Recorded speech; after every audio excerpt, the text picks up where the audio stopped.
Howdy everybody and welcome back to the channel. It's me, Brick Travy, and today we're taking a look at set number 75364, the New Republic E-Wing versus Shin Hati's Starfighter. This set has 1,056 pieces and comes with 5 minifigures. Now, I waited an extremely long time to buy this set. I think it came back out August of last year. It just wasn't super high on my priority list. I didn't really care too much about the minifigures, the ships I didn't really need for my collection, and it was just not something I was super interested in. But I'm super excited to build it now, and let's take a look at this back side of this box, kind of see what we do. We get a side-by-side comparison of the two ships. We, of course, have the Republic E-Wing and that personal Starfighter there. Have some duels going on over here with the different minifigures, and of course it shows us some features that the E-Wing has. So let's get this thing built and see what we think about it. Okay, everybody, so here of course we have our finished products. We have our E-Wing and our Shin Hati Starfighter. I will admit this set is very good. I'm very for these dual type ships. I think earlier last year we got the TIE Interceptor versus the Gauntlet Starfighter, which of course they're really good. I really enjoy getting two ships in one, but in this case particular, I think this E-Wing is perfect. I love this set just for this E-Wing. The minifigures are good. But I feel like this could have been a set on its own and been like a $50 set, kind of like the X-Wing was, because it is perfect. We'll have some stuff to say about the Starfighter here, but let's go ahead and get to looking at these minifigures and see what we think. So first up here we have Captain Porter. So this is a very, very minor character. I believe he was in about 30 seconds of screen time altogether. He is an E-Wing pilot. He does have a very good print. It has a back print, a new helmet with that dark blue, and then, of course, the mask is on him, but I think he has a dual face, and he does. So you can have him with the helmet or without the helmet. But, of course, I'll have it displayed with the helmet. He does have the New Republic logo on his head, and this is all around a good figure. It does come with, of course, his little trusty blaster there. So, yeah. So, next up, we have the New Republic Astromech droid. He is in a royal blue with a gold or yellow color scheme. He doesn't get a denomination or like a name, a personalized name. He is just, a New Republic Astromech droid. So, that I guess because he has so little screen time, they just didn't give him a name. But I do like the colors. I do like when they do unique colors for these. He does have a very good print. No back print, but still all around a good figure. Next up, we have Baylan Skoll, former Jedi Master. Pretty decent figure. I know a lot of people have said there could have been a cloak with this character. It could have been a lot of different things. He could have had a hood. As far as what comes with the set, he is very basic. But, we do get 5 minifigures in this set, so I'm not complaining too much. I do enjoy the print that comes on him. You can see it has, like, some metallic issues with it. Metallic highlights with it, so it does glimmer a little bit in the light. I think it matches with the character pretty well. I do like that Count Dooku hairpiece. That's an old hairpiece. I like that. It looks like Count Dooku's hairpiece. It might not actually be that. But it looks very good. We do get a lightsaber hilt. I believe in the show it's orange, though. So, kind of odd to get a red lightsaber hilt. I don't actually think he is evil or Sith or want to be Sith, in my personal opinion. So, but yeah, we have Baylan Skoll. So, next up we have Shin Hati. So this is a really cool figure and a kind of an interesting character. She's very ambitious. We do have the same problem as with Baylan. She has a red saber. I do believe she offers more traits of the Sith than Balin does. So she does have her Padawan or learning tassel here. And her print's very similar to Balin's. There's just some minor differences, like her belt is a little different, and then the way her robes fall to her knees here is a little different. The hairpiece is cool. I think it matches the character, that little bob cut she has in the show. Yeah, cool figure. Same as Balin, that it could have used a cloak, but I'm okay with what we got.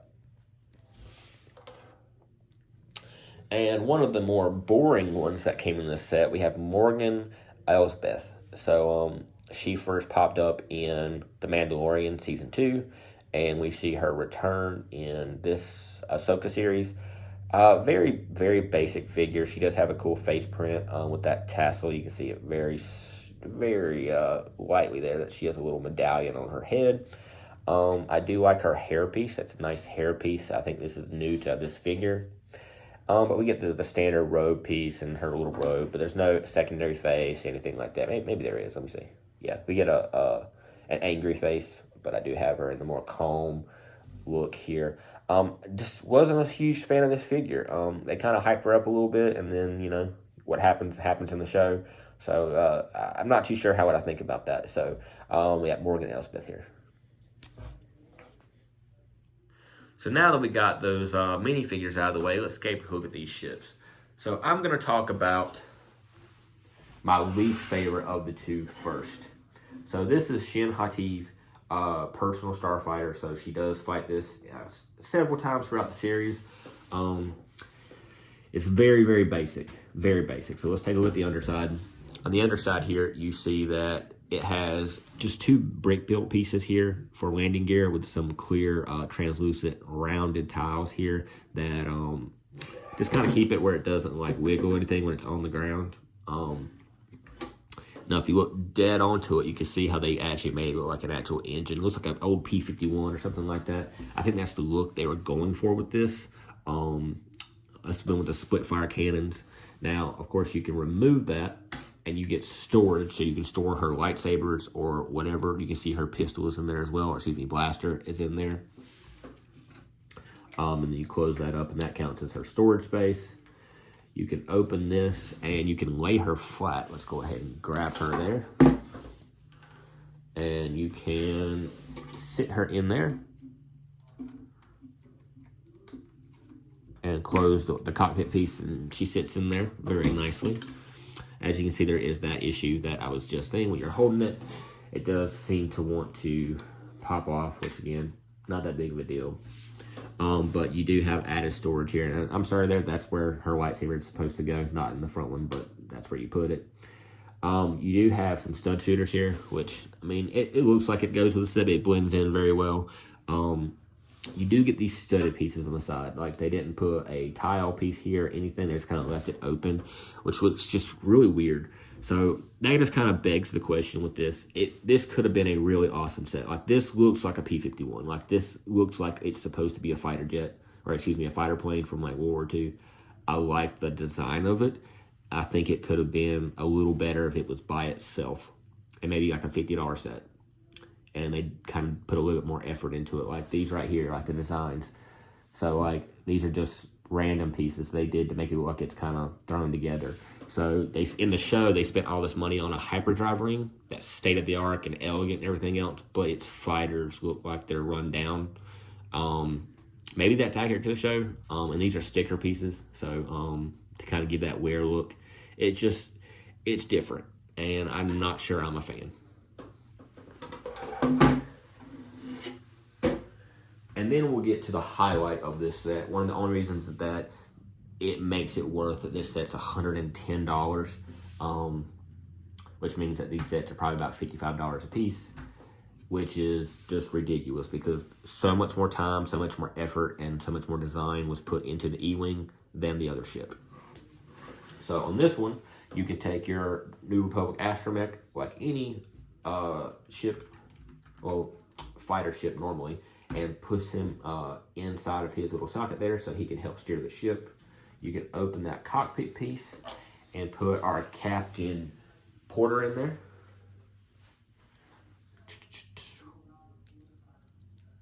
Before I do that, you can actually lift the whole seat up and remove it.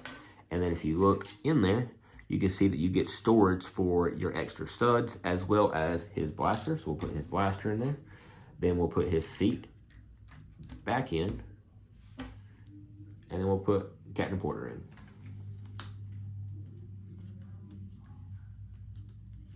If he decides he wants to sit down. I guess he doesn't want to sit down today. So we close him up in there and he sits real nicely.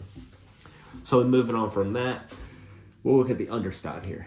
So first off the bat, you notice the landing gear. So the landing gear actually folds up super nicely and offers a very sleek underbelly look.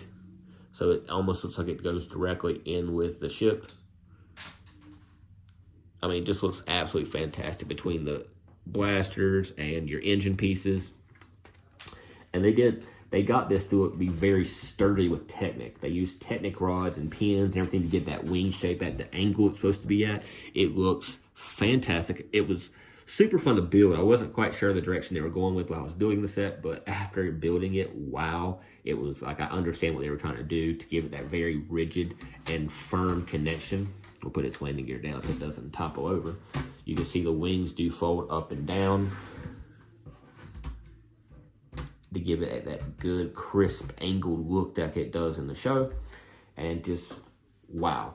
This was perfect. I really enjoyed this. And this is, like I said, the color scheme looks, all the tiling on here looks like it's supposed to be tiling. The stickers look great. And, I mean, I will add that I did do some good sticker placement here. But, I mean, this set's firm. It's very swooshable. You can fly this around. And, you know, you can have a lot of fun with it. And the color scheme's good. You know, I understand not everything has to have a good color scheme. I do like the maroon and gold. But like I said, that so much more effort was put into the E-Wing than Shin Hati's ship. That's really all the features. We do have some more stud shooters on this one. You can just tap them. And like I said, the color, that metallic gray, does blend in a lot better with this one than it did the other one. But yeah, so that's all I have to say about it. Final thoughts, I will say I do wish that the E-Wing came by itself rather than with Shin Hati's ship here. I could have done with this one and without that one. Personal opinion, you know, everybody has a right to an opinion. But this is phenomenal. I give this one maybe a 3 or 4 out of 10. This one's like a solid 8 out of 10. The only thing that could have made this one better is if it was by itself. So I hope you guys enjoyed this video. If you did, please give it a like. And if you haven't already, please subscribe to the channel. I'll see you guys next time. Bye-bye.